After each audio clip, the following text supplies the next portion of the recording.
आप सबों का एक बार फिर से स्वागत है परम प्रतिभा जेएसएससी में। और आज हम लोग कंप्यूटर सीरीज का ये 14वां वीडियो है और इस वीडियो में हम लोग देखेंगे डाटा संचार यानी डाटा कम्युनिकेशंस।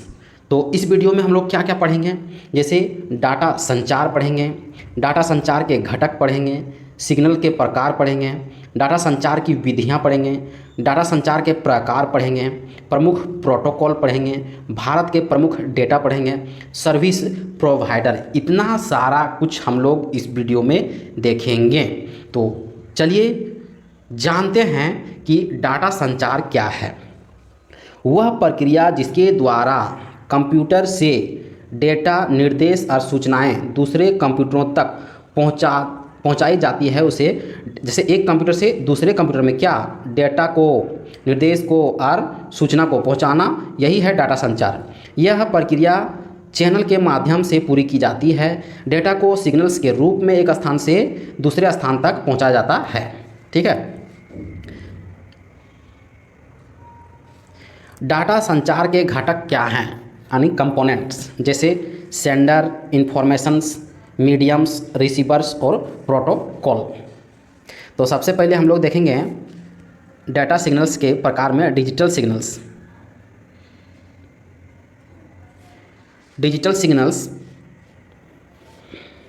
इस सिग्नल्स में डाटा का इलेक्ट्रॉनिक रूप में आदान प्रदान किया जाता है। बाइनरी संख्या 0 तथा 1 के रूप में किया जाता है। इसका उदाहरण है थर्मामीटर। दूसरा है एनालॉग सिग्नल्स। एनालॉग सिग्नल्स में डाटा का रेडियो तरंगों के रूप में आदान प्रदान किया जाता है। उदाहरण है टेलीफोन लाइन।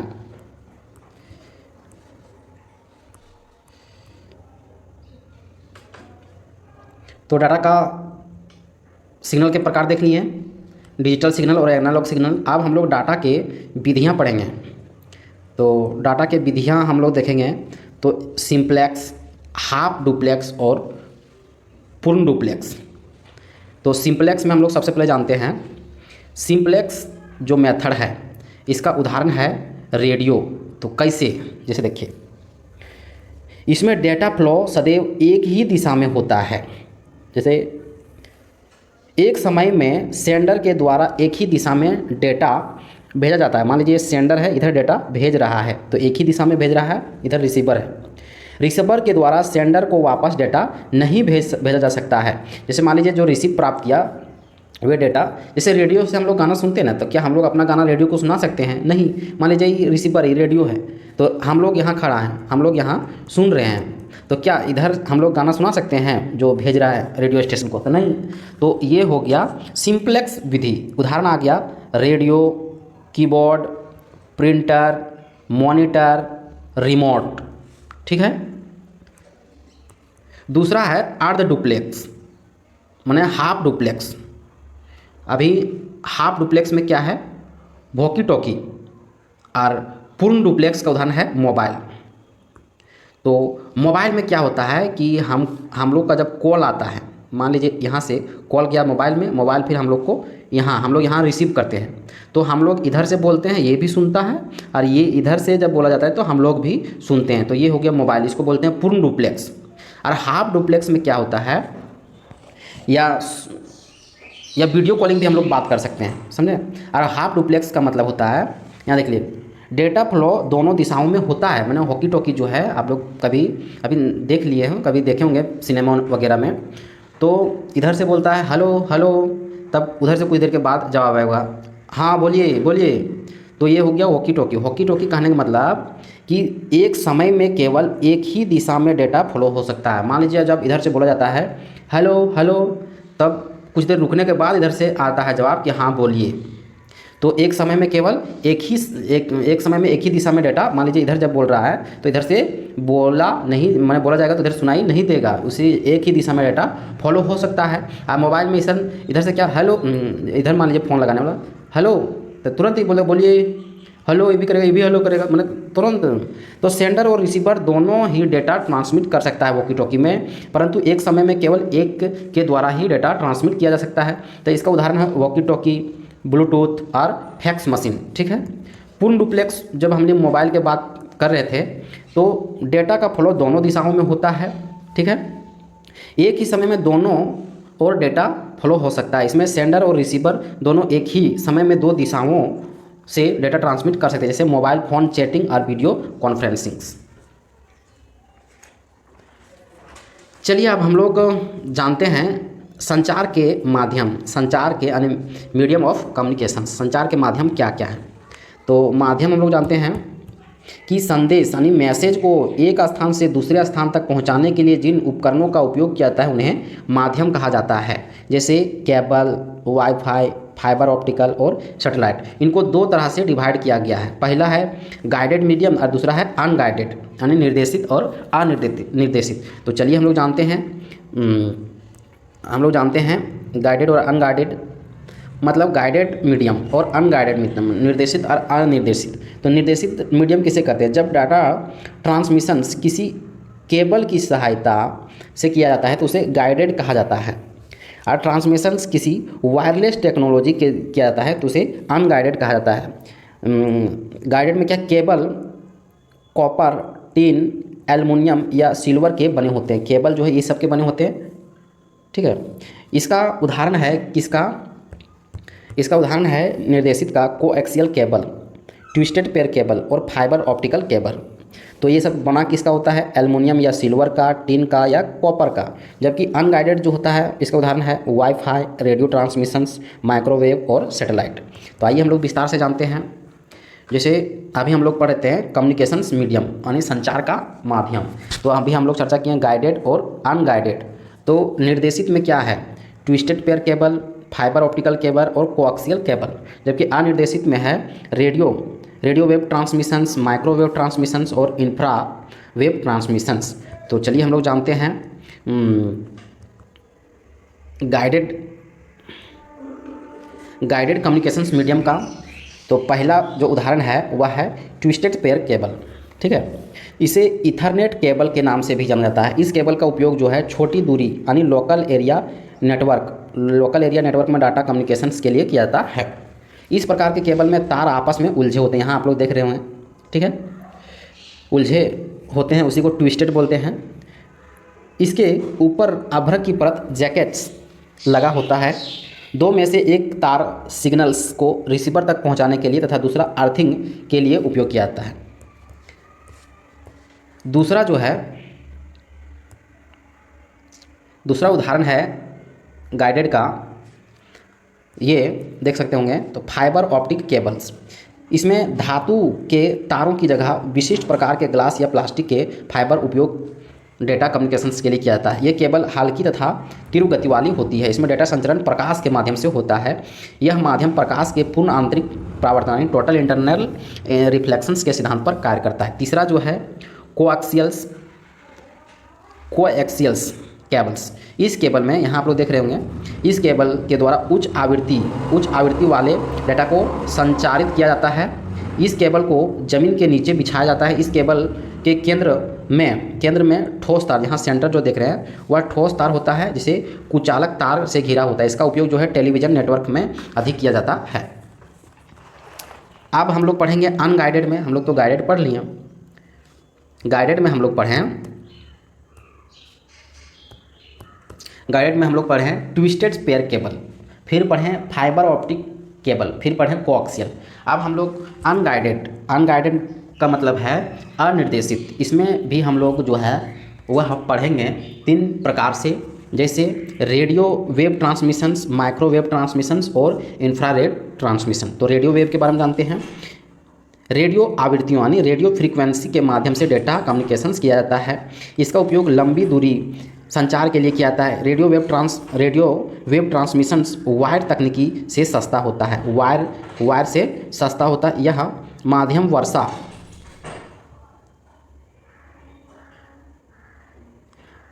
वर्षा, धूल, बर्फ आदि से प्रभावित होता है। माइक्रोवेव ट्रांसमिशंस क्या है? यह डेटा रेडियो सिग्नल्स की तरह संचारित होते हैं।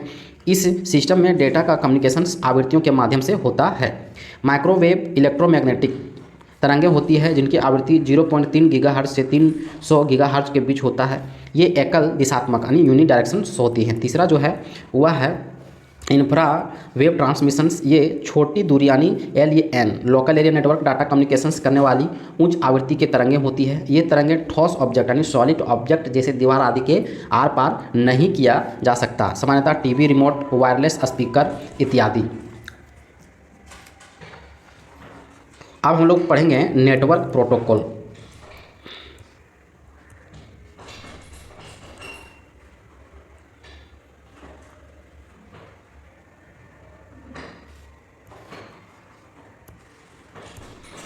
नेटवर्क प्रोटोकॉल इंटरनेट में सूचनाओं के नियमों को प्रोटोकॉल कहा जाता है। इनका उपयोग किसी भी नेटवर्क में सूचनाओं को त्रुटि रहित आदान प्रदान करने के लिए किया जाता है। उदाहरण के लिए TCP या IP, HTTP, FTP, SMTP।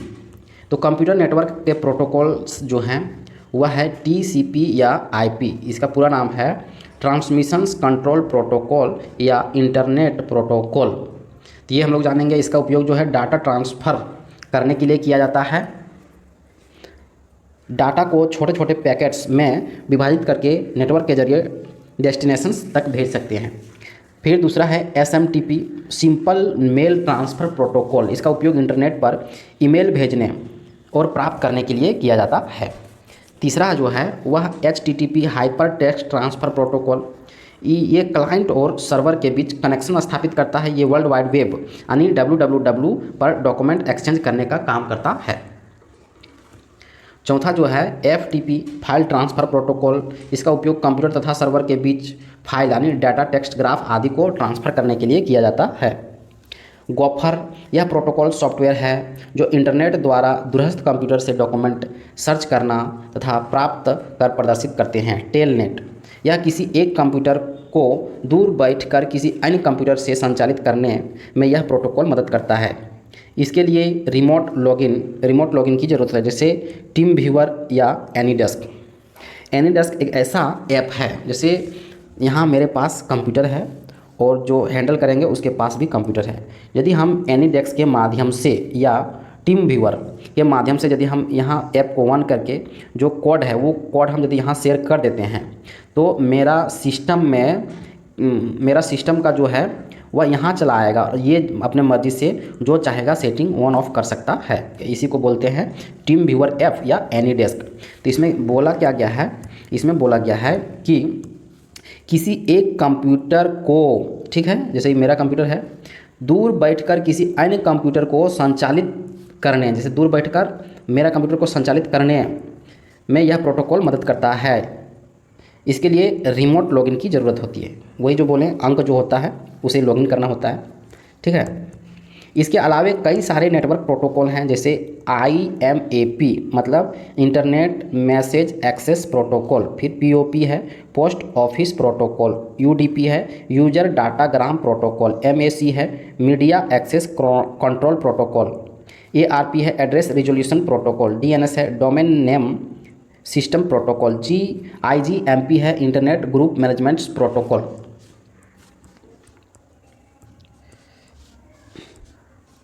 अब यहाँ शब्दावलियाँ दिया गया है, जैसे इंट्रानेट यह एक प्राइवेट नेटवर्क है जिसका उपयोग मुख्यतः एक संगठन या कंपनी के द्वारा अपने कर्मचारियों को इंटरनल कम्युनिकेशंस के लिए किया जाता है। फिर है एक्स्ट्रानेट, यह VPN वर्चुअल प्राइवेट नेटवर्क भी कहा जाता है। इसका उपयोग जो है संगठन या कंपनी अपने कर्मचारियों को एक्सटर्नल कम्युनिकेशंस के लिए। इंटरनेट एक अंतर्राष्ट्रीय स्तर का पब्लिक नेटवर्क है। इसका उपयोग विभिन्न प्रकार के नेटवर्क को आपस में जोड़ने तथा ग्लोबल कम्युनिकेशन के लिए किया जाता है। अब हम लोग पढ़ेंगे भारत के प्रमुख डेटा सर्विस प्रोवाइडर।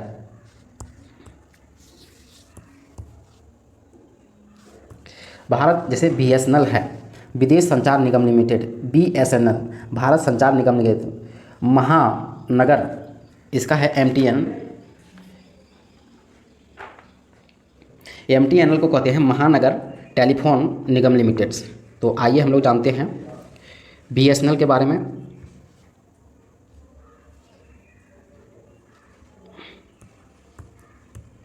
विदेश संचार निगम लिमिटेड इसका पूरा नाम हुआ। इसकी स्थापना 1986 में और 1995 में पहली बार भारत में इंटरनेट की सुविधा प्रदान की। 2002 में इसका निजीकरण हो गया और वर्तमान में टाटा कम्युनिकेशंस लिमिटेड के नाम से जाना जाता है। ठीक है, चलिए बीएसएनएल के बारे में जानते हैं। भारत संचार निगम लिमिटेड्स, इसकी स्थापना 15 सितंबर 2000 को। इसका मुख्यालय है दिल्ली। कई वर्षों तक घाटे में रहती है, इसलिए इसे व्हाइट एलिफेंट के नाम से भी जाना जाता है। तीसरा है एमटीएनएल, महानगर टेलीफोन निगम लिमिटेड्स। इसकी स्थापना 1 अप्रैल 1986, मुख्यालय है नई दिल्ली। अब भारत में सर्विस प्रोवाइडर के द्वारा निम्न सुविधाएं प्रदान की जाती है, जैसे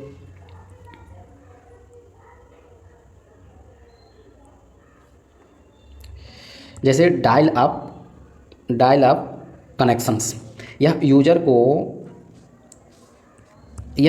को इंटरनेट एक्सेस करने के लिए अपने डिवाइस यानी कंप्यूटर या मोबाइल को फ़ोन लाइन में लिंक करने की आवश्यकता होती है। इसमें टेलीफोन को मॉडेम से जोड़ा जाता है। डायल अप कनेक्शंस को एनालॉग कनेक्शंस या स्विच लाइन कनेक्शंस भी कहा जाता है। इसमें फ़ोन के द्वारा कॉल सुविधा उपलब्ध नहीं होता है। डायल अप में लिंक्ड लाइन कनेक्शंस जो है, इसमें टेलीफोन लाइन के माध्यम से कंप्यूटर और आईपीएस यानी इंटरनेट सर्विस प्रोवाइडर के सर्वर से जुड़ा रहता है। इसे प्राइवेट लाइन कनेक्शंस भी कहा जाता है, क्योंकि इसका प्रयोग सिर्फ डाटा कम्युनिकेशंस के लिए किया जाता है। इस कनेक्शंस में डाटा इंटरनेट की स्पीड स्थिर रहती है। इसका उपयोग किसी विशेष संस्था के द्वारा किया जाता है।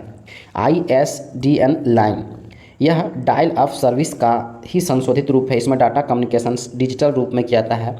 मॉडेम की आवश्यकता नहीं होती है। कनेक्शंस यूजर को digital telephone line, data, voice या वीडियो कंटेंट भेजने में अनुमति प्रदान करता है।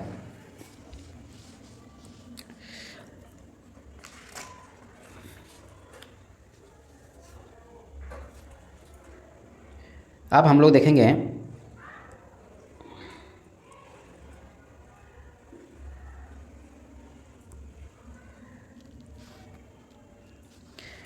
ब्रॉडबैंड कनेक्शंस और डिजिटल सब्सक्राइबर लाइन।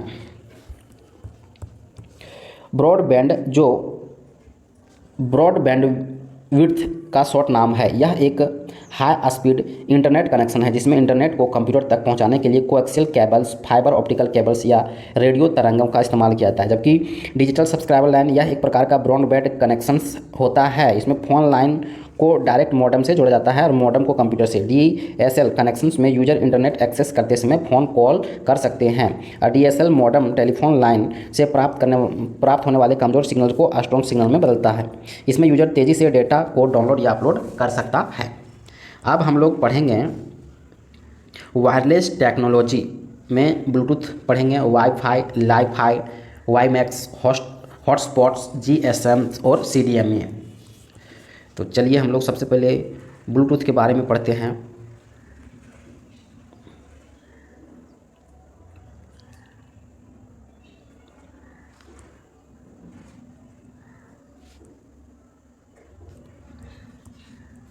देखिए ब्लूटूथ जो है वह एक वायरलेस तकनीक है जिसके द्वारा दो या दो से अधिक इलेक्ट्रॉनिक डिवाइस आपस में कनेक्ट करके डेटा का आदान प्रदान किया जाता है। ब्लूटूथ का उपयोग जो है अनेक सारे डिवाइस में किया जाता है, जैसे smartphone, laptop, dongle, computer, keyboard, mouse, printer में किया जाता है। ब्लूटूथ की तकनीकी जो है 2.4 गीगाहर्ट्ज़ से 2.8 गीगाहर्ट्ज़ के बीच रेडियो तरंगों का उपयोग किया जाता है। ब्लूटूथ में 10 से 50 मीटर तक की दूरी में डेटा ट्रांसफ़र किया जाता है। अधिकतम 7 डिवाइस को ब्लूटूथ के द्वारा कनेक्ट किया जा सकता है। इसका आविष्कार 1994 में डॉक्टर जेफ हार्स्टसेन ने किया था। डेनमार्क के राजा हेराल्ड ब्लूटूथ के नाम पर एक डिवाइस का नामकरण किया। ब्लूटूथ का उपयोग पर्सनल एरिया नेटवर्क में किया जाता है। दूसरा जो है वह है वाईफाई।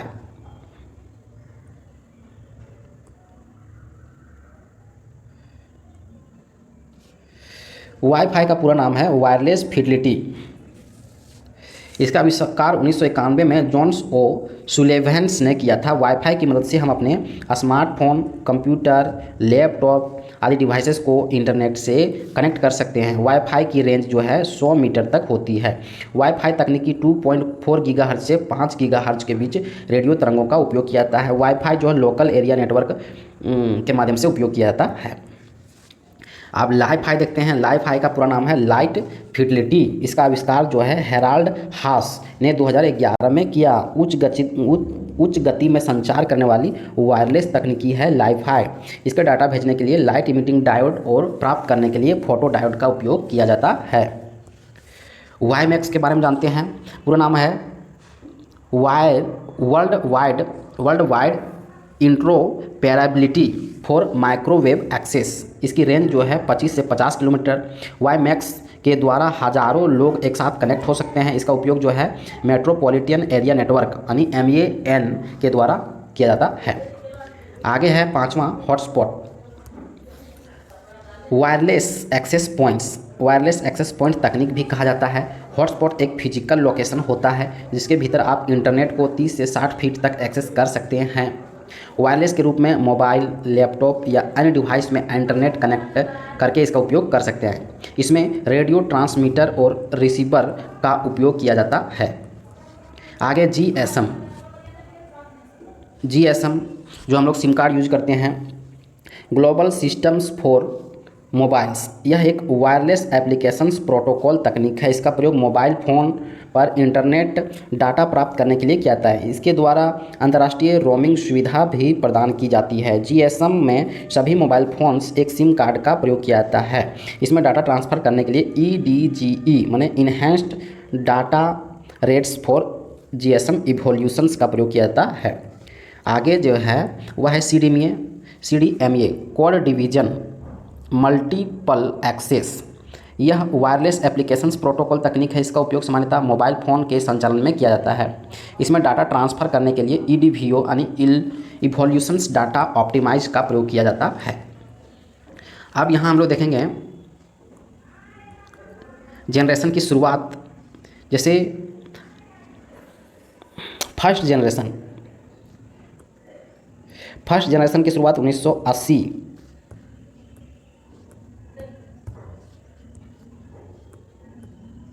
फर्स्ट जनरेशन की शुरुआत 1980 में USA में हुआ। सेकेंड जनरेशन की शुरुआत जिसे 2G बोलते हैं 1990 में फिनलैंड में हुआ। और तीसरा जनरेशन की शुरुआत जो है 2000 में जापान में हुआ। मतलब यहाँ से यहाँ तक। और 4G यानी 4 जनरेशन की शुरुआत जो है 2010 में जो है वह दक्षिणी कोरिया में हुआ। और 5 जनरेशन्स की शुरुआत जो 2020 में दक्षिणी कोरिया में हुआ। मानी यहाँ 4G और 5G दक्षिणी कोरिया में, बाकी सब अलग। यहाँ आप लोग देखते होंगे एक चीज़ नोटिस किए होंगे कि 1G से 5G आने में प्रत्येक साल का गेप है, प्रत्येक 10 साल का गेप है। जैसे 1G 1980 में, फिर 2G 1990 में, फिर 3G है 2000 ईस्वी में, फिर 2010 में 4G और 5G है 2020 में। मैंने 10 साल का गेप लगा है। तो याद रखना है 1G 1980 में, 1G 1980 में और 5G 2020 में। ठीक है। अब हम लोग जो जनरेशन पढ़े हैं उसके बारे में थोड़ा सा जान भी लेते हैं हम लोग।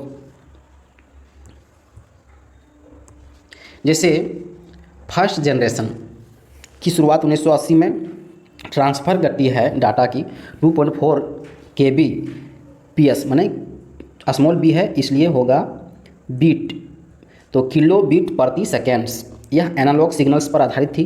फ़ोन में केवल वॉइस कॉल सपोर्ट जैसी सुविधाएं थी। इसमें कॉल ड्रॉप कम सिक्योर और फ़ोन की लो बैटरी जैसी कमियां थी फर्स्ट जनरेशन में। सेकेंड जनरेशन में क्या हुआ, 1990 में 64 किलो बीट्स प्रति सेकेंड्स डिजिटल सिग्नल्स पर तकनीक पर आधारित। इसमें SMS, MMS और कॉल होल्ड कैमरा और मेल जैसी सुविधाएं शुरू की गई। थर्ड जनरेशन की शुरुआत 2000 में 2 MB अभी दिया हुआ तो बीट्स होगा 2 मेगाबिट्स में heavy games, video downloading, picture sharing, data plans और वीडियो कॉलिंग फीचर जैसी शुरुआत की गई। इसमें स्मार्टफोन भी कहा जाता था। फोर्थ जनरेशन जो है 2010 में दक्षिणी कोरिया, और 5 जनरेशन भी दक्षिणी कोरिया। फोर्थ जनरेशन 2010 दक्षिणी कोरिया 100 Mbps, इसमें HD video conferencing, 3D virtual reality, mobile web access की सुविधाएं। और अभी वर्तमान जो 5G चल रहा है 2020 में दक्षिणी कोरिया में 1 GB प्रति सेकेंड से अधिक, फ़ोन में अधिक बैटरी बैकअप, अधिक सुरक्षा, internet of things, voice assistants, 4K video आदि में सुधार के साथ शुरू की गई है।